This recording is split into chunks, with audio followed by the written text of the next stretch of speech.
خدا کا فائدہ ہی فائدہ ہے، کسی سے نقصان نہیں۔ بس اتنا دین اسلام میں بہت سے دین آئے،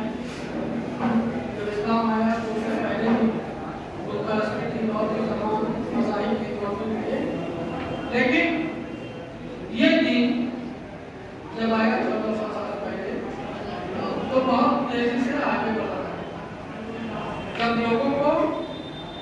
فائدہ محسوس ہوا، نہیں سمجھ، جب کسی کو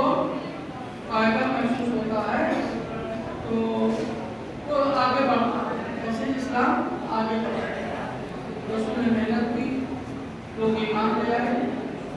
تکلیفیں اٹھائی، محنت کی، اذیتیں پہنچی، لیکن اپنے راستے پر قائم رہے، جاتے اسلام ایک بہترین مذہب ہے۔ اور کئی جو ائمہ تھے ہمارے آپ کے 11 امام تک، انہوں نے بھی اسلام کو آگے بڑھایا، کہیں سے بھی اسلام جو ہے وہ یہ نہ سوچے کہ اسلام پیچھے چلے۔ بدنام کرنے والے بہت ہیں کہ آتنکواد ہے، جیسا تو کردار کو پیش کرے گا ویسے ہی وہ اس ذمہ دار ہوگا، لیکن ہمارے یہاں کیا ایمان ہے، کہیں سے بھی جن اماموں نے کسی بھی انسان کو تکلیف نہیں پہنچائی، سزا برابر بھی کہیں بھی نہیں ملتا ہے، انہوں نے کوئی تاریخ نہیں، اس لیے اسلام آگے بڑھتا گیا اور دنیا سے زیادہ اس زمانے کو لوگ ایمان کی باتوں پر، رسول کی باتوں پر، آخرت پر یقین تھا، تو ہم اور آپ کو اگر اپنا دین، اپنا مذہب، اپنا اسلام محفوظ کرنا ہے تو جتنی محبت دنیا سے ہے آپ دنیا سے محبت کریے، لیکن شریعت کے دائرے کے اندر۔ اسلام نے منع نہیں کیا کہ آپ دنیا سے محبت نہ کریں، لیکن شریعت کے دائرے، جتنا شریعت حکم دے اتنا آپ دنیا سے محبت کریں، لیکن آخرت پر یقین ہونا چاہیے۔ سمجھ، اسلام یہی چاہتا ہے کہ آپ کا عمل، آپ کی زندگی، آپ کا کردار جو بھی ہو وہ آخرت پر یقین ہو کہ ہم کو اللہ کے نزدیک جانا ہے، یہاں سے وہاں تک جانا ہے۔ آپ اپنے بچوں کو دیکھیے، اپنی زوجہ کو دیکھیے، اپنی فیملی کو دیکھیے، اپنے بزنس کو دیکھیے، اپنے کاروبار کو دیکھیے، کہیں سے بھی اسلام منع نہیں کیا۔ ہاں منع اس وقت کیا ہے جہاں پر فعل حرام ہو، سمجھ گئے، جائز کام آپ کریے، اسلام نے کبھی منع نہیں کیا، اور آگے بڑھیے، آپ خدا پر یقین کریں۔ تو اسلام ایسا مذہب ہے کہ آپ کی سلامتی چاہتا ہے، کہیں سے آپ کو نقصان نہیں پہنچانا چاہتا۔ اور اسی اسلام سے جو آج اسلام اتنا تیزی سے آگے بڑھا ہے، یہ اسلامی دشمن طاقت جو ہے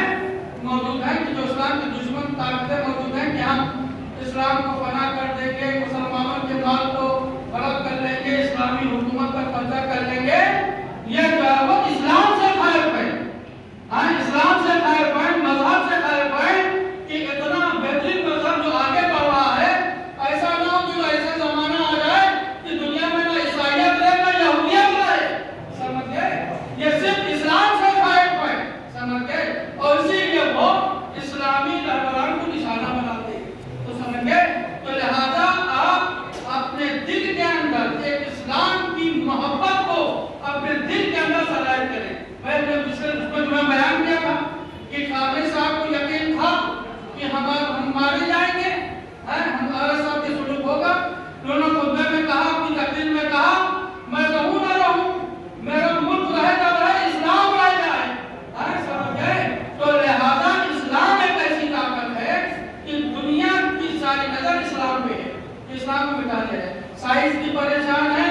بڑے بڑے سیاستدان پریشان ہیں، بڑے بڑے حکمراں پریشان ہیں، بڑے بڑے بادشاہ پریشان ہیں کہ جو اسلام کا لبادہ اوڑھ کے بیٹھے ہیں اور دل میں جو یہودیت لے کے بیٹھے ہیں۔ صلوات پر محمد، دل میں یہودیت ہے اور اسلام کا لبادہ اوڑھ کے بیٹھ گئے ہیں۔ ایسے بھی بادشاہ ہیں جو آپ دیکھ رہے ہیں میڈیا میں آج کل، کہ جو جو ملائے بیٹھے ہیں، تو حقیقی وارث، حقیقی جان محبت کرنے والا